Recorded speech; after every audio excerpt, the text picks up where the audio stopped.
धाराशिव जिल्ह्याला पुन्हा एकदा जोरदार वादळी वाऱ्यासह अवकाळी पावसानं तडाखा बसलाय। यामध्ये शेतकऱ्यांचं मोठं नुकसान झालंय। कळंब, वाशी, धाराशिव आणि तुळजापूर तालुक्यात रात्रीपासून अवकाळी पावसानं थैमान घातलं। यामध्ये कळंब तालुक्यातील बहुला इथले शेतकरी सचिन कोठावळे यांच्या टोमॅटो बॅगेचं मोठं नुकसान झालं। त्यामुळे मोठा आर्थिक फटका त्यांना बसलेला आहे।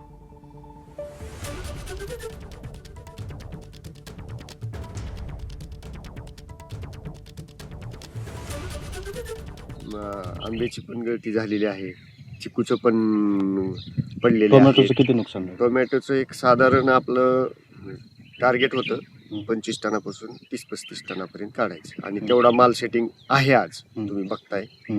तर ते आता जमिनीवर लोळलंय, जमिनीवर लोळलेल्या मालाचं काय आपल्याला त्याचा फायदा होऊ शकत नाही। काय मागणी सरकार?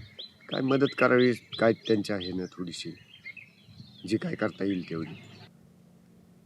भंडारा जिल्ह्यात रात्री वादळी वाऱ्यासह अवकाळी पावसानं झोडपून काढलं। पावसामुळे कापणीला आलेल्या गहू पिकाचं मोठं नुकसान झालंय।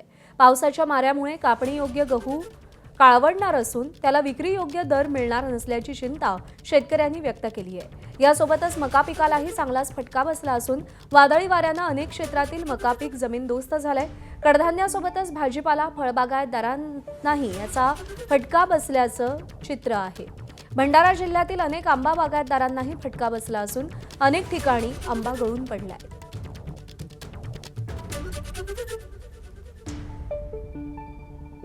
आम्ही याला बाजारात विकायला गेलो तर याचे योग्य भाव मिळणार नाही, आणि कापायला गेलो तर पैसा काही हातात येणार नाही। तरी आता मसनीवाल्याचे भाव वाढले, सगळ्याचे भाव वाढले। आता करावं का याच्या? तर म्हणून असं वाटतं की याला कापावं नाही आणि मातीतला गहू मातीतच राहू देवा।